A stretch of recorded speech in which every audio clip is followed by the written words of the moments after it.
స్తోత్రం స్తోత్రం స్తోత్రం. దేవుని నామానికి వందనాలు. కూడి వచ్చిన మీ అందరికీ నా హృదయపూర్వక వందనాలు. మరి ఫేస్బుక్లో యూట్యూబ్లో పాల్గొంటున్న బిడ్డలందరికీ కూడా నా హృదయపూర్వక వందనాలు. ఈ 40 రోజుల ఉపవాస ప్రార్థన దినంలో మరి ఈరోజు 39వ కోడికలోకి వచ్చాము, లైవ్లో ఉంటున్నాము. మరి ఇది ఘనంగా జరగాలని మరి అలాగే రేపు దినాన్ని కూడా 40 రోజుల ఉపవాస కూడిక కూడా ఘనంగా జరగాలి. లైవ్ మంచిగా ఘనంగా జరగాలి. మరి ఏ ఆటంకం కరెంటు కానీ ఏ సౌండ్ కానీ ఏది లేకుండా మంచిగా జరగాలి. ఘనంగా దేవుడే జరిపించాలని ప్రార్థిస్తున్నాను. మరి మనందరం కళ్ళు మూసుకుంటే ప్రార్థిస్తున్నాము. చేస్తున్నాము ప్రభా. మరి స్తోత్రం స్తోత్రం స్తోత్రం నాయన. 40 రోజులు ఉపవాస ప్రార్థనలో మీరే ఘనంగా జరిగిస్తూ రెండు దినంగా నీకు వందనాలు స్తోత్రాలయ. ఈరోజు 39వ కోడిక ప్రభా మరి ఘనంగా జరిగించాను ఆయన. సౌండ్ సిస్టమ్ కరెంట్ సిస్టమ్ మరి మీ స్వాధీనంలో ఉంచుకోండి ప్రభా. మరి రేపటి దినాన్ని కూడా 40వ రోజు కూడిక కూడా ఘనంగా జరిగిస్తూ రండి దేవా. ఈ ఫేస్బుక్లో లైవ్లో పాల్గొంటున్న బిడ్డలందరినీ కూడా మీరే జ్ఞాపకం చేసుకొని దీవించి ఆశ్రయించండి ఆయన. మరి పాడబోయే పాటలో వాయిద్యంలో తోడు ఉండాలి, వాక్యంలో కూడా తోడుండి మహిమ తెచ్చుకుంటూ రండి దేవా. నీకు వందనాలు స్తోత్రాలు చెల్లిస్తూ యేసు నామమున ప్రార్థించి బతిలాడి అడిగి వేడుకుంటున్నాం పరమ తండ్రి. ఒక పాట పాడి అందరూ చప్పట్లు కొడుతూ ఒక పాట పాడి దేవుని నామాన్ని గణపరుస్తాం. స్తోత్రం హల్లెలూయా. నీవు నా తోడు ఉన్నావయ్యా, నాకు భయమేలా నా యేసయ్యా. నీవు నాలోనే ఉన్నావయ్యా, నాకు దిగులేలా నా యేసయ్యా. నీవు నా తోడు ఉన్నావయ్యా, నాకు భయమేలా నా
స్తోత్రం.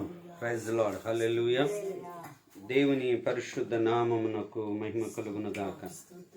స్తోత్రం. దేవునికి మహిమ. చేరుకుడు వచ్చిన మీకు అందరికీ మన ప్రభువు రక్షకుడు నేను యేసుక్రీస్తు శ్రేష్టమైన నామంలో వందనాలు. దేవుని ప్రియులారా, ఈ రీతిగా ఆయనను స్తుతించే గొప్ప భాగ్యాన్ని, ఆయన మహిమపరిచే గొప్ప ధన్యతను దేవుడు మనకు అనుగ్రహించాడు.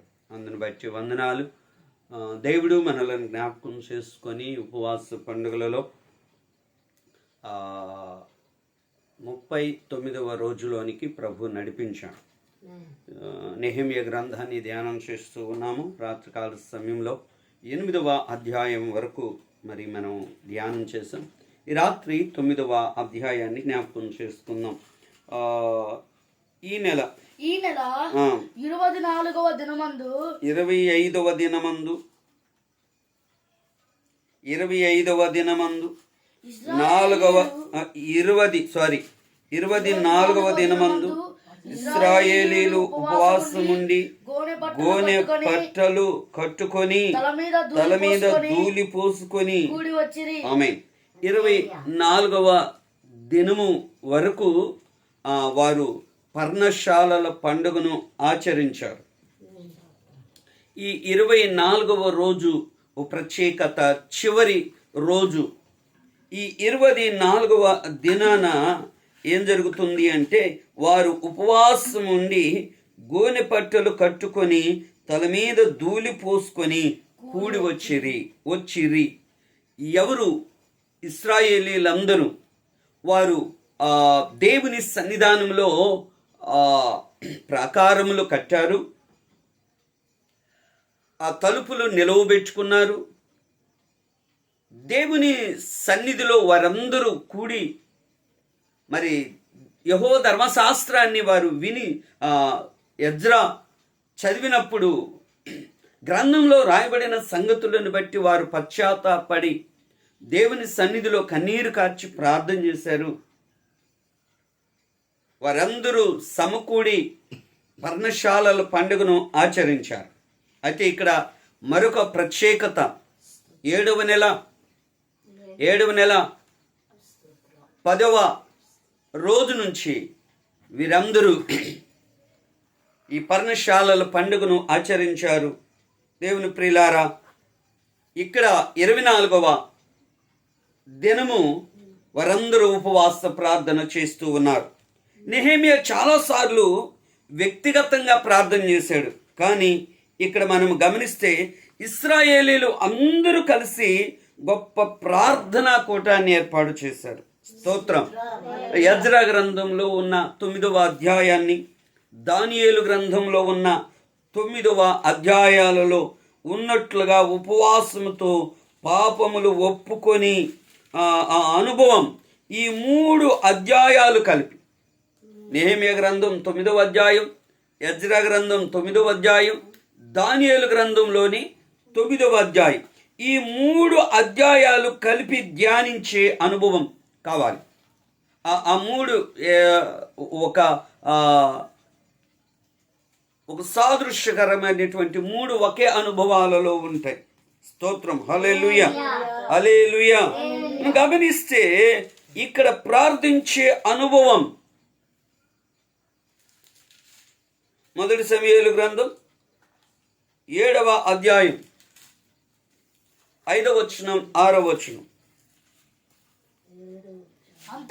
అంతటా సమూయేలు ఇశ్రాయేలీలందరినీ మిస్పాకు పిలువనంపుడి, నేను మీ పక్షమున యెహోవాను ప్రార్థన చెప్పగా మీరు మిస్పాలో కూడి కొన్ని ఆమేన్, హల్లెలూయా. ఇక్కడ సమూయేలు ఇశ్రాయేలీలందరినీ సమకూర్చి మిస్పాలో ఉపవాసం ఉండి వారు ప్రార్థన చేసినట్లుగా ప్రార్థన చేసి ఫిలిష్తీయుల మీద జయము పొందినట్లుగా మనము చూడగలుగుతాం. ఏదేమైనప్పటికీ దేవుని ప్రియులారా, దేవుని సన్నిధానంలో వారు ఉపవాస ప్రార్థన శక్తిని వారు పొందారు. ఇక వారందరూ ఐక్యతతో కూడిన ఉపవాస ప్రార్థన. ఇక్కడ మనం గమనిస్తే ఆది సంఘము కూడా అపోస్తల కార్యగ్రంథంలో మనము గమనిస్తే వారందరూ కూడా ఏక మనసు కలిగి ప్రార్థించినట్లుగా మనము చూడగలుగుతాం. స్తోత్రం, హల్లెలూయా. గమనిస్తే ఇక్కడ ప్రార్థన కొరకైన సిద్ధపాటు చాలా అద్భుతమైన కార్యాలు చేయటానికి ఎంతో ఉపయోగకరముగా ఉంటుంది. ఉపవాస ప్రార్థన, ఏక మనసు కలిగి ఉపవాస ప్రార్థన చేసినప్పుడు దేవుని యొక్క ఉన్నతమైనటువంటి కార్యాన్ని జరిగించటం చూడగలుగుతాం. గమనిస్తే ప్రియులారా, 6వ నెల 25వ తేదీ ప్రాకారం కట్టడం సమాప్తమైంది. వెంటనే నెహెమ్యా పనివారిని అధికారులను నియమించాడు. 7వ నెల మొదటి దినమున ఇశ్రాయేలీలందరినీ కూర్చి ధర్మశాస్త్ర గ్రంథమును చదివి చెప్పగా అందరూ పశ్చాత్తాపడి ఏడ్చాడు. 2వ దినము పెద్దలందరూ కూడి దేవుని ధర్మశాస్త్రము ఉన్నట్లుగా పర్ణశాల పండుగ చేయాలని నిర్ణయించారు. అద్భుతంగా పర్ణశాల పండుగను కూడా చేశారు. 7వ నెల 15వ తేదీ నుండి 23వ తేదీ వరకు 8 దినములు ఎజ్రా ధర్మశాస్త్ర గ్రంథమును చదివి వినిపించుచూ వచ్చాడు. అప్పుడు ప్రజలందరూ ధర్మశాస్త్ర గ్రంథం మాటలు తమ జీవితాలను సరిచేసుకున్నారు. గనుకనే 7వ నెల 24వ దినం ఇశ్రాయేలీలు ఉపవాసం ఉండి గోనె పట్టలు కట్టుకొని తలల మీద ధూళి పోసుకొని వచ్చారు. స్తోత్రం, హల్లెలూయా.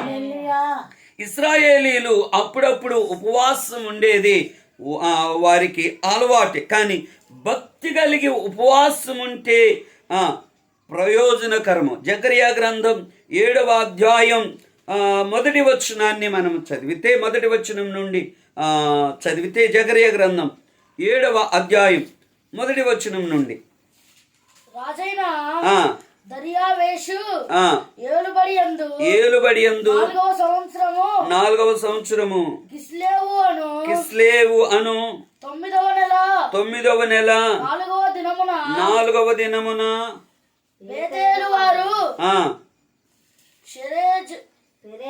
పెరేజేరును రెగ్మేయును తమ వారికి పంపి, స్తోత్రం, హల్లెలూయా.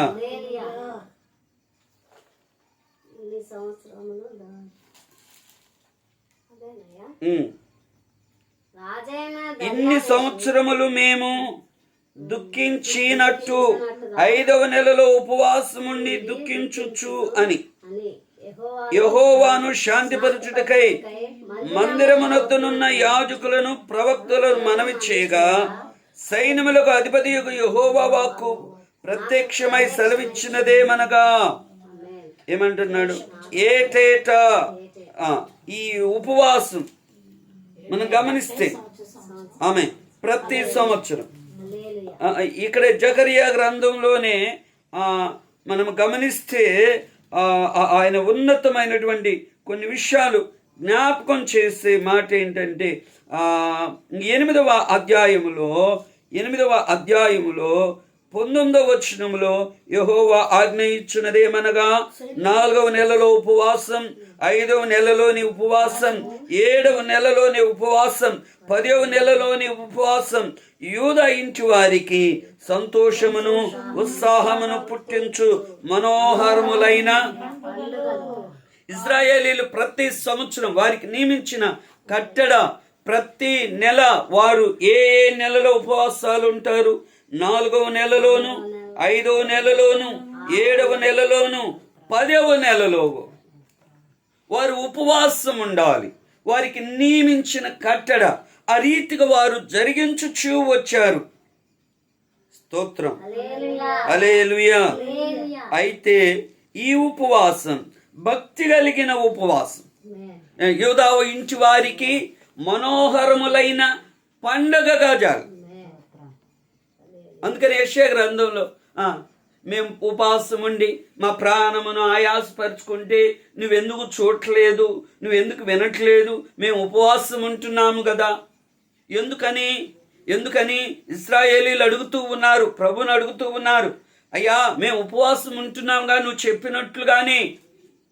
దేవుడు నువ్వు ఎలా ఉపవాసం ఉంటున్నావు, ఇశ్రాయేలీలు ఎటువంటి ఉపవాసం ఉంటున్నారో, ఎటువంటి ఉపవాసం ఉండాలో యెషయా గ్రంథం 58వ అధ్యాయంలో చాలా క్లియర్గా చెప్పాడు. వీళ్ళు ఎలా ఉంటున్నారో అలా అసలు ఉపవాసం ఎలా చేయాలో. స్తోత్రం, హల్లెలూయా. ఇది నాకు ఇష్టమా? ఇదేనా ఉపవాసం అంటే? అన్నం మానుకోవటమేనా? జమ్ములాగా తల ఉంచుకోవటమా? మరేంటి? దుర్మార్గపు కట్లను తెంచివేయాలి, కాడుమాను మేకులు విరగగొట్టబడాలి. జరిగించవలసిన ఉపవాసం ఇశ్రాయేలీలకు దేవుడు నియమించిన కట్టడగా వారి ఈ ఉపవాసములను పండుగ దినములుగా ఆచరించినట్లుగా మనము చూడగలుగుతాం. స్తోత్రం, హల్లెలూయా. వారు మొదటిగా చేసిన పని ఏంటి అంటే గోనె పట్టగట్టి ఆమె దీనత్వాన్ని చూపుచూ ఉన్నది. ఆమె ఈ గోనె పట్ట ఎప్పుడైతే మనం కడతామో, ఎప్పుడైతే ఈ గోనె పట్ట మనలో వస్తుందో అప్పుడు దేవుని కృప కలుగుతుంది. ఆమె ఈ దీనత్వం, ఎవడు దీనుడై నా సన్నిధిని వణుకుచూ ఉండును వాని యందు లక్ష్యం ఉంచుతాను. గోనె పట్టు కావాలి, మనం ఉపవాసము ఉండాలి. మనం ఉపవాసం ఏర్పాటు చేసుకున్నాం దేవునిని బ్రతిమలాడటానికి, దేవుని సన్నిధిలో ప్రార్థించటానికి, ప్రభు సన్నిధిలో మొర్రపెట్టడానికి మనం ఉపవాసమును ప్రతిష్ఠించుకున్నాం. అయితే ప్రతిష్ఠించుకున్న రోజే ఏ వస్త్రం రావాలి అంటే గోనె పట్టు కావాలి. ఆమె నినేవే మీదకి దేవుని ఉగ్రత రాబోతుందని యోనా ప్రకటించాడు. రాజు మొదలుకొని వారందరూ, ప్రజలందరూ, సామాన్యులేమి పశువులేమి అన్నీ కూడా ఏం ప్రకటించాడు? ఉపవాసము ప్రకటించి రాజుగారు సింహాసనమును దిగి గోనె పట్టు కట్టుకున్నాడు. ఆమె ఏ పట్టు కట్టుకున్నాడు? గోనె పట్టు కట్టుకున్నాడు. ఈ ఉగ్రత ఆగాలి, దేవుని యొక్క ఉగ్రత ఆగాలి. మా దేశం మీదకు దేవుని కోపం రగులుకోకూడదు. స్తోత్రం. ఈ గోనె పట్ట రాజు కట్టాడంట. ఓ రాజవస్త్రాలు తీసివేశాడు, సింహాసనమును దిగాడు. ఆమె ఎంత తగ్గింపు, ఎంత విధేయత. ఆమె చిన్న సేవకులం అయితేనే తగ్గించుకో. ఆమె విశ్వాసులు అయినా కొందరు, ఉద్యోగస్తులైతే కొందరు కొంచెం సీనియర్స్ అయితే ఏదో దేవుని సన్నిధిలోకి వచ్చి వీళ్ళ బలాన్ని చూపిస్తారు. దావీదంటాడు, నీ బలమును నీ ప్రభావమును చూడాలి. స్తోత్రం. దేవుని మందిరములో మన బలాన్ని చూపించుకోవటానికి కాదు, మన అహంకారాన్ని, మన గర్వాన్ని, మన భక్తిని చూపించుకోవటానికి కాదు, దేవుని బలమును చూడటానికే ఉపవాసం. ఆమేన్. దేవుని మహిమను చూడటానికే ఉపవాసం, దేవుని ప్రసన్నతను చూడటానికే ఉపవాసం. అసలు దేవుని మందిరానికి వచ్చేదే నీ మహిమను, నీ ప్రభావాన్ని చూడాలని దావీదు కోరుకున్నాడు. ఇప్పుడు అట్ట కాదు, మన టాలెంట్ చూపిస్తున్నాం. మన టాలెంట్, మన పాటల టాలెంట్, మన వాక్యం టాలెంట్, మన వస్త్రాల టాలెంట్, మన భాష టాలెంట్, అసలు సంఘంలో నేనేంటో. స్తోత్రం. కొందరు ఎప్పుడన్నా ఎవరన్నా పెద్ద పాస్టర్ గారిని తీసుకొచ్చామనుకో, ఇక్కడ అసలు ఏం చేయకపోయినా చివరిన పాస్టర్ గారి ముందు హడావిడి చేస్తూ ఉంటారు. అమ్మో, చూసే జనం అందరూ అసలు ఈయనే కావాలి అసలు సంఘానికి మూల స్తంభం అని. మూల స్తంభం కాదు కదా, ఇటుకి రాయి మొక్క కూడా కాదు. ఏం చూపిస్తా? ఆయన మహిమను చూడాలనుకుంటే నీవు గోనె పట్ట ధరించి దేవుని మందిరంలో ఉండాలి. ఆమేన్. నీవు గోనె పట్ట ధరించిన అనుభవం, తగ్గింపు స్వభావం. రాజుగారే ఈ ఉగ్రత పోవాలి. ఈ ఉగ్రత పోవాలి. ఓ మాటలు చెప్పాలి అంటే మనం గమనిస్తే ఆయన గోనె పట్ట 100 సంవత్సరాల దాకా నినివే పట్టణం మీద దేవుని కృప నిలిచి ఉంది. ఆమె ఎన్ని సంవత్సరాలు? 100 సంవత్సరాలు కృప నిలిపింది. ఆ గోనె పట్ట ఆయన పట్ల, ఆ పట్టణము పట్ల 100 సంవత్సరాలు ఆయన కృప ఆ పట్టణం మీద నిలిచి ఉంది. రాబోయే ఉగ్రత ఆగిపోయటం మాత్రమే కాదు, 100 సంవత్సరాల దాకా దేవుని కోపం ఆ పట్టణం మీదకి రానే. స్తోత్రం. ఏం కాపాడింది? ఉపవాసములో ఉన్న గోనె పట్ట.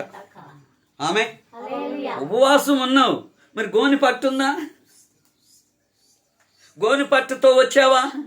తగ్గింపు స్వభావం కలిగి ఉన్నామా దేవుని సన్నిధిలో? తగ్గింపు మనసు కలిగి ప్రభులో నిలిచి ఉంటున్నామా? అందుకని దావీదు అంటాడు, నా దేవా, నా దేవుడవు నీవే, ఏకువనే నేను నిన్ను వెదకెదను, నీ బలమును నీ ప్రభావమును చూడాలని. స్తోత్రం. ఎందుకు వెతుకుతున్నాడు? ఎందుకు ప్రార్థన చేస్తున్నాడు? ఎందుకు ఉపవాసం ఉన్నాడు? ఆయన బలము. ఆమేన్, ఆమేన్, ఆమేన్. మన బలాన్ని చూపిస్తే, మన యొక్క టాలెంట్ను చూపిస్తే ఆయన కృప పొందలేం. ఆయన బలం చూపిస్తే, ఆయన మహిమ దిగి వస్తే అద్భుతం జరిగింది. ఆయన మహిమ దిగి రావాలి. ఆయన మహిమ దిగి రావాలి అంటే మనము గోనె పట్ట మీద ఉండాలి. స్తోత్రం. ప్రజలందరికీ చెప్పలేదు ఉపవాసాలు ఉండండి అని. ఆయన అధికారంలో ఉన్నాడు కదా. ఒకవేళ మనం అధికారంలో ఉండొచ్చు, ఒకవేళ మనం ఉన్నతమైన స్థితిలో ఉండొచ్చు, ఈరోజు మనం గొప్ప వాళ్ళముగా ఉండొచ్చు, ఒకవేళ ఆధ్యాత్మికముగా సీనియర్లుగా ఉండొచ్చు, ఒకవేళ గొప్ప సేవకులముగా ఉండొచ్చు. నా దేవుని ప్రియులారా, మనం ఏ స్థితిలో ఉన్నా గోనె పట్ట మనము ధరించి ఆయన సన్నిధిలో ప్రార్థన చేస్తే దేవుని అద్భుతమైన కార్యం జరగటం అనేది తప్పక జరిగి తీరుతుంది. స్తోత్రం. అది ఆగదు, అది ఆగదు, అది ఆగదు. దావీదు వలె నీ మహిమను చూడాలయ్యా. ఆమె ఏం చూడాలి? మన టాలెంట్ చూపిద్దామని రావద్దు. ఆమె మన టాలెంట్ చూపిద్దాము, మనకున్న తెలివిని చూపిద్దాము, మనకున్న జ్ఞానం చూపిద్దాము, ఈ చర్చిలో నేనేందో చూపిద్దాము. ఏం చూపించేది నువ్వు నేను? స్తోత్రం. ఏం చూపించడానికి లేదు. స్తోత్రం. ఆయన కళ్ళు తెరిస్తేనే, ఆయన కృప చూపిస్తేనే సజీవులుగా ఉన్నాం. ఆయన దయను బట్టి సజీవులుగా ఉన్నాం. ఆయన కృపను బట్టే స్వస్థతను కలిగి ఉన్నాం. ఆయన మేలును బట్టే మనం ఈ రోజు ఊపిరి తీసుకుంటున్నాం. ఇంకేం చూపిస్తా? స్తోత్రం. సజీవునుగా ఉన్నావంటే నా బలాన్ని బట్టో, నీ తెలివిని బట్టో, నీ జ్ఞానాన్ని బట్టో, నీ చదువును బట్టో, నీ డబ్బును బట్టో, నీ అన్నాన్ని బట్టో, నీ ఐశ్వర్యాన్ని బట్టో కాదు, ఆయన కృపను బట్టే. స్తోత్రం. ఈ గోనె పట్ట రాజుగారికి ఒక వర్తమానం రాగానే ఆయన సింహాసనము దిగి గోనె పట్ట ధరించాడు. దేవుడు కృప చూపాడు. ఈ రాత్రి నా దేవుని ప్రియులారా, ఇశ్రాయేలీలందరూ ఒక తీర్మానం చేసుకున్నారు. 24వ రోజు పర్ణశాలల పండుగ అయిపోయిన మరుసటి రోజే ఉపవాసాన్ని ప్రతిష్ఠించుకున్నారు. మనం దేవుని వేడుకోవటానికి, దేవుని సన్నిధిలో ప్రార్థన చేయటానికి, దేవుని మహిమను చూడటానికి, ఆయన ప్రభావమును చూడటానికి, ఆయన సైన్యములకు అధిపతి అయిన యెహోవా మహిమ కలిగిన ఆ అనుభవం మనం చూడాలి. ఆయన మహిమను చూడాలి. స్తోత్రం. ఏం చూడాలి? నా వాక్యం టాలెంట్ జనానికి చూపించడానికి కాదు. ఉపవాస ప్రార్థనలో మనం వాక్యపు టాలెంట్ చూపించడానికి కాదు. నేను ఎంత బాగా వాక్యం చెబుతున్నాను అని ఉంటాను కాదు. ఈ ఉపవాసాలు ఎందుకంటే ఆయన మహిమను చూడాలి. స్తోత్రం. ఆమేన్. ఆయన బలమును చూడాలి. ఆయన బలమైన కార్యాన్ని చూడాలి. ఇప్పటికే చాలా మంది ఈ 40 రోజులు ప్రారంభం నుంచి అనేకుల కొరకు ప్రార్థన చేస్తూ ఉన్నాం. అనేకుల పట్ల దేవుడు గొప్ప కార్యం చేస్తా ఉన్నారు. ఈరోజు కూడా ఒక ఉన్నతమైన సాక్ష్యం. ఇలా చెప్పుకుంటే సాక్ష్యాలకే సమయం అవుతుంది. ఆమె అనేకులు మేము స్వస్థత పొందాం, మేము మేలు పొందాం, మేము ఉద్యోగం పొందాం. ఆమె నిజం, జోక్ కాదు ఇది. మనుషులను ఏమంటాం, మనుషులను ప్రేరేపించినట్లుగా జరగని వాటిని కూడా జరిగినాయి అని చెప్పే అనుభవం శిలోహ మందిరానికి లేదు. స్తోత్రం. మా సహవాసంలో అట్లాంటి అబద్ధ సాక్ష్యాలు చెప్పం. స్తోత్రం. నేను పాడి వాక్యం చెప్పానని, నేను ప్రార్థన చేసి ఈరోజు అంతా అసలు నేను నెత్తి మీద చేయి పెడితే పడిపోయారని ఇట్లాంటి అబద్ధాలు చెప్పం. స్తోత్రం. జరిగినాయే చెప్తాం. ఈరోజు ఈ 40 రోజులు ఎందరో సాక్ష్యాలు. నా దేవుని ప్రియుల, ఇది దేవుని బలం. ఆమేన్. ఆయన మహిమ కలిగిన కార్యం, ఆయనకే మహిమ కలుగునగాక. వీళ్ళు ఎందుకు గోనె పట్టు కట్టుకున్నారు అంటే, గోనె పట్టులో ఉన్న అద్భుతం, గోనె పట్టులో ఉన్న దేవుని గొప్ప కార్యాన్ని వారు చూడాలి. స్తోత్రం. 34వ కీర్తన 6వ వచనాన్ని చదువుకుందాం. Incoming call from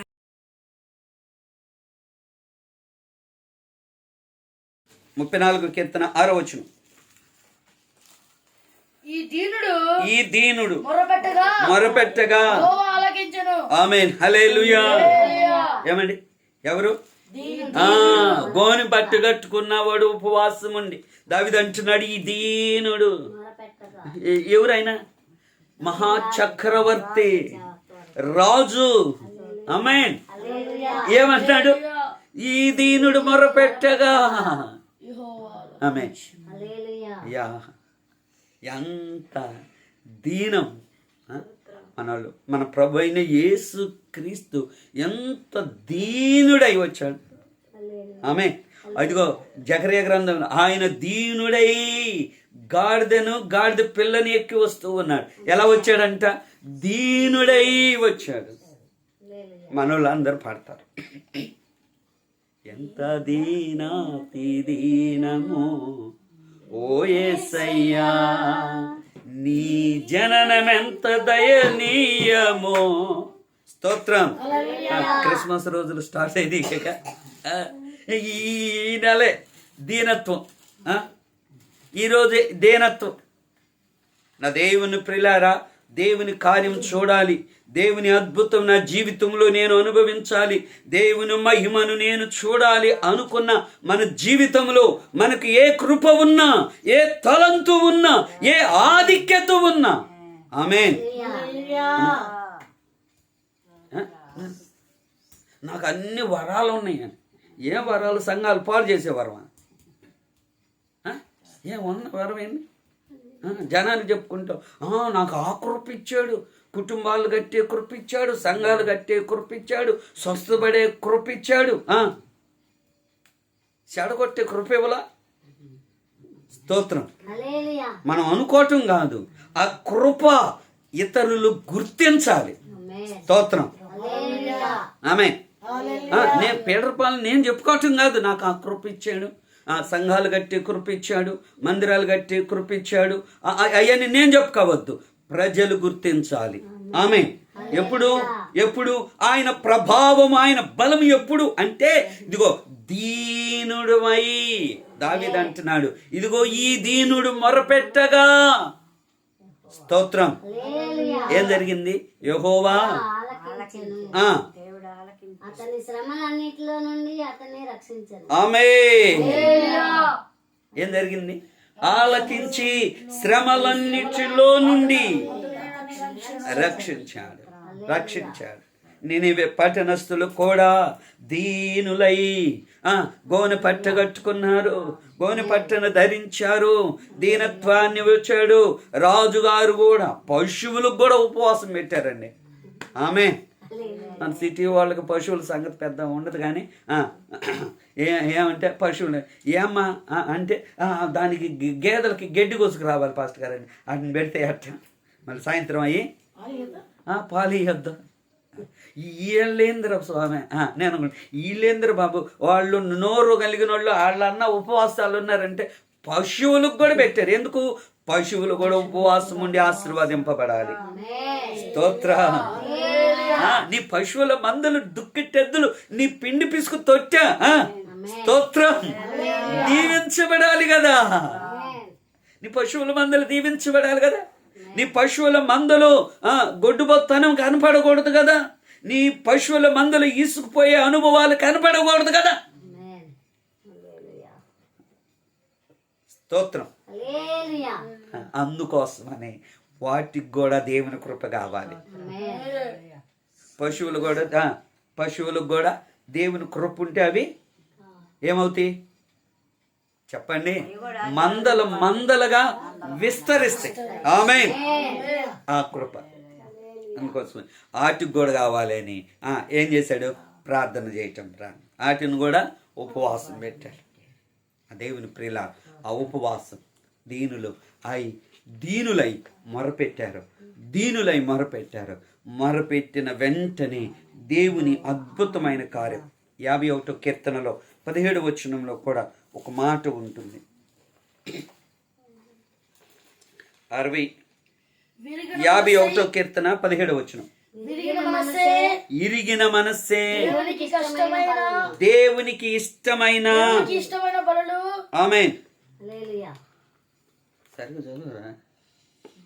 విరిగిన మనసే దేవునికి ఇష్టమైన బలులు.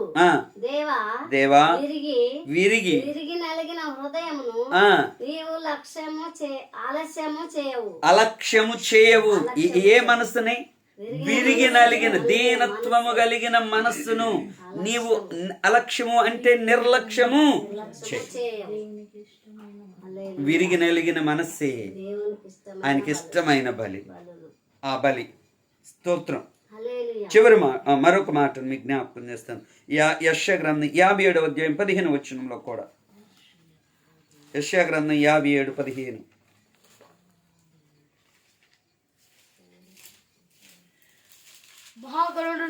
మహాగణుడును మహోన్నతుడును పరిశుద్ధుడును నిత్య నివాసి అయినవాడును ఇలాగు సెలవిచ్చుచున్నాడు. నేను మహోన్నతమైన పరిశుద్ధ స్థలములో నివసించువాడును అయినను వినయము గలవారి ప్రాణమును ఉజ్జీవింప చేయుటకును నలిగిన వారి ప్రాణము ఉజ్జీవింప చేయుటకును వినయము గలవారి యొద్దను దీన మనసు గలవారి యొద్దను. ఎవరి దగ్గర నివసిస్తున్నాడంట? వినయము కలిగిన వారిని దీన మనసు గలవారి యొద్ద నివసిస్తున్నాడు. ఆమేన్. ఆయన ఏమై ఉన్నాడు? ఆయన అంటూ ఉన్నాడు, మహాగణుడు మహోన్నతుడు పరిశుద్ధుడు నిత్య నివాసి అయిన దేవుడు ఎవరి దగ్గర ఉన్నాడు? దీన మనసు కలిగిన వారి దగ్గర ఉన్నాడు. దీన మనసు గల వారికే సమృద్ధిగా కృపను దయచేయువాడవని. దీన మనసు గల వారికే సమృద్ధిగా కృపను ఆమేన్. హల్లెలూయా. ఏ మనసు? దీన మనసు. అమ్మా దేనమ్మా దేనమ్మా అని పెట్టుకుంటాం కదా చాలామంది. అవే స్తోత్రం. వల్లభాపురంలో సంఘంలో ఉన్న మంచి తల్లిగారు దేనమ్మ గారని చాలా ప్రేమించే తల్లి. స్తోత్రం. తల్లిగారిని జ్ఞాపకం చేసి దీనమ్మ అని పెట్టుకోవటం కాదు, దీన మనసు అని చదువుకోవటం కాదు. ఆ దీన మనస్సు మనము కలిగి ఉన్నప్పుడు ఎప్పుడు అంటే మనలో గోనిపట్ట కనపడాలి. ఏం కనపడాలి? ఎట్ట కనపడిద్ది? దీన మనసు, తగ్గింపు స్వభావము. పోసుకున్నారు, గోని పట్టు కట్టుకున్నారు, తర్వాత ఏం చేసుకున్నారు? తల మీద ధూళి పోసుకున్నారు. ఏం పోసుకున్నారు? ధూళి పోసుకున్నారు. దీని సంగతిని జ్ఞాపకం చేసుకొని కొందరు సేవకులు స్టేజీ మీద స్తోత్రం స్టేజీ మీద బూడిద గోతాలు తెప్పించేసి బూడిద పోసుకుంటున్నారు గోనె పట్ట కట్టుకొని. అట్ట చేయమని కాదురా స్వామి. ఏంది అంటే అది ఒక వెరైటీ, జనాన్ని ఆకర్షించడానికి. గోనె పట్ట కట్టుకున్నంత వలన ఉపయోగం కాదు. ఏమిటి ఈ గోనె పట్ట? దీన మనసు అనే గోనె పట్ట, తగ్గింపు స్వభావం అని గోనె పట్ట. ఏమిటి ఈ బూడిద అంటే మనలను మనమే అసహించుకోవడం. స్తోత్రం. పౌలు అంటాడు, ఇక జీవించువాడను నేను కాదు, నాలో క్రీస్తే. మనలో క్రీస్తు కనపడాలి. మనం కనపడకూడదు, మన మాట కనపడకూడదు, మన క్రియలు కనపడకూడదు. ఎవరు కనపడాలి? ఆ బూడిద మీద ఉండాలి. బూడిద పోసుకున్నాం అనుకో మొహం అర్థమైద్దా? స్తోత్రం. ఎవరు అన్నది అర్థమైద్దా? అర్థం కాదు. ఆ బూడిదే క్రీస్తును ధరించే అనుభవం. బూడిద పోసుకున్నారని బత్తాలు తీసుకొచ్చి మీద పోసుకుంటే కుదరదు. మనలో క్రీస్తు కనబడాలి. క్రీస్తు కనబడితే క్రీస్తు కనపరుచుకోవటానికి మనలను మనమే ఏమవ్వాలి? ఇక మనం కనపడకూడదు. స్తోత్రం. క్రీస్తులోనికి బాప్తిసం పొందిన మీరందరూ క్రీస్తును ధరించారు. స్తోత్రం. ఆయన ధరించినప్పుడు నడక మారింది. ఆయన ధరించినప్పుడు మన చూపు మారింది. ఆయన ధరించినప్పుడు మన మాట తీరు మారింది. ఆయన ధరించినప్పుడు మన ఆలోచన మారింది. ఈ ఆలోచన, ఈ మానవ స్వభావం ఎప్పుడు కూడా ఆడు బాగుపడితే ఏడుతటం, ఒకళ్ళని పొగిడితే ఈడు ఓర్చుకోలేకపోవటం. చాలామంది ఉంటారండి, ఓర్చుకోలేరు ఒకళ్ళని పొగిడితే. స్తోత్రం. కన్న కొడుకును పొగిడినా తట్టుకోలేని తల్లులు ఉంటారు. కన్న తల్లిని పొగిడినా ఓర్చుకోలేని పిల్లలు ఉంటారు. ఓర్చుకోలేరు ఓర్కనే. ఎందుకని? క్రీస్తుని ధరించుకుంటే ఏమి ఇది కనపడదు. ఇక స్తోత్రం. ఏది కనపడదు మన జీవితంలో, మన బ్రతుకులో, మన నడక, మన చూపు, అన్నీ. అందుకని వాళ్ళు ఏం చేశారు? ఉపవాసం ఉండి ఈ ఉపవాసం ఓ ప్రత్యేకమైన అనుభవాన్ని నేర్పిస్తున్నారు. ఏమిటి అంటే వారు గోనె పట్టు కట్టుకున్నారు. వారందరూ తగ్గించుకున్నారు. అయ్యా ఇక వారు ప్రియులారా ఇలాంటి వారిని అసహించుకుంటున్నారు. 42వ యోబు గ్రంథం 42వ అధ్యాయం 6వ వచనంలో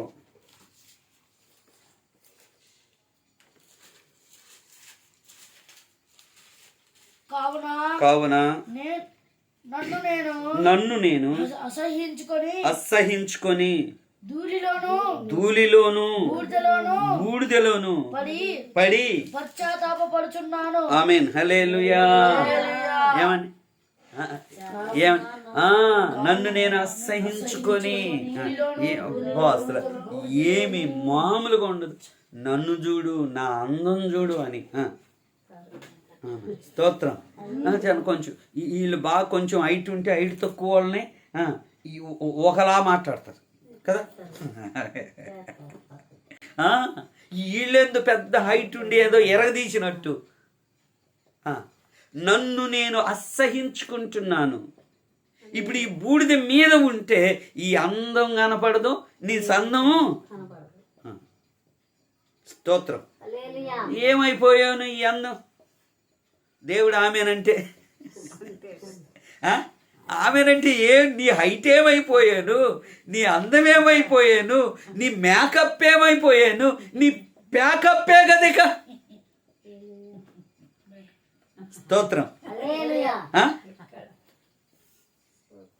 బూడిద పోసుకోవటానికి ఏంటంటే అసహించుకోవట్లేదు. ఈరోజు తను తాను అసహించుకోవట్లేదు.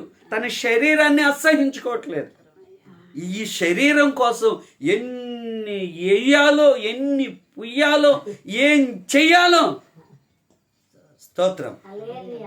ఏసి ఏసి ఏసి ఒక రోజు దేవుడు ప్యాకప్ అన్నాడు అనుకో, ఇవన్నీ కూడా ఏముండదు. మనలను మనం అసహించుకొని ప్రభు కొరకు జీవించటానికి ఒక ఉన్నతమైన ప్రత్యేకమైనటువంటి ప్రతిష్ఠత కలిగి ముందుకు వెళ్ళటమే ఉపవాసము. స్తోత్రం. హల్లెలూయా, హల్లెలూయా, హల్లెలూయా. ఈ అనుభవం ఇశ్రాయేలీయులు కలిగి ఉన్నారు. ఈ అనుభవంలోనికి ఇశ్రాయేలీయులు నడిపించబడ్డారు.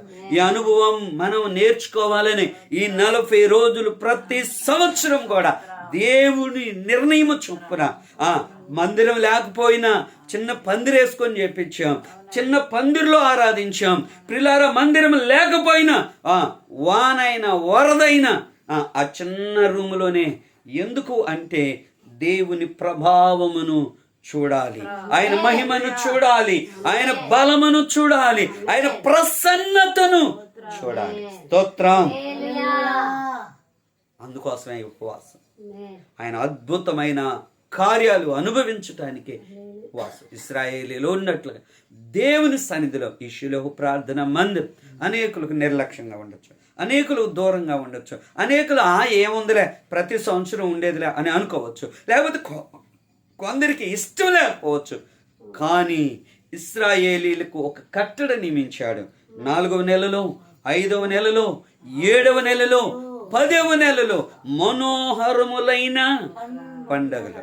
ఈ ఉపవాసాలు దేవుని శక్తి పొందే ఉపవాసం, దేవుని మహిమ పొందే ఉపవాసం, దేవుని కృప పొందే ఉపవాసం, దేవుని దీవెన పొందే ఉపవాసం, దేవుని ఆత్మ వరములు పొందే ఉపవాసం, ఆత్మ శక్తి చేత నింపబడే ఉపవాసం. స్తోత్రం. అటువంటి ఉపవాసాన్ని దేవుడు మనకు నేర్పిస్తూ ఉన్నాడు.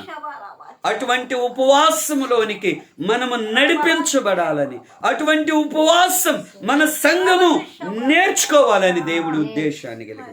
అందుకే స్తోత్రం, స్తోత్రం. షిలోహు మందిరం ఈ ప్రాంతంలో, ఈ ప్రదేశంలో దేవుడు మనకిచ్చాడు. ఈ షిలోహు మందిరానికి ఇచ్చాడు. ఆ కృప కలిగి మన ఉపవాసం ఉంటూ ఉన్నాము గనక దేవుడు తప్పక దర్శిస్తాడు, దేవుడు తప్పక కార్యం చేస్తాడు. విశ్వాసంతో ప్రభుని అడుగుతూ ఉన్నాము గనక. ఆమేన్. హల్లెలూయా, హల్లెలూయా. ఆయన మన కొరకు దీనుడిగా తగ్గించుకొని వచ్చాడు. మహిమను విడిచిపెట్టాడు, సింహాసనాన్ని విడిచిపెట్టాడు, దేవుని దూతల ఆరాధనను విడిచిపెట్టాడు. ఓ కన్య మరియ గర్భంలోనికి వచ్చాడు. స్తోత్రం. ఈ లోకంలో స్థలం లేక ఇదిగో పశువుల తొట్టెలో పరుండబెట్టే చిన్న స్థలం. ఆమేన్. అబ్బాయి ఎంత తగ్గింపు! నా యేసయ్య మన కోసం ఎంత తగ్గించుకున్నాడు. మనం తగ్గించుకోగలమా? మనం తగ్గించుకోగలమా?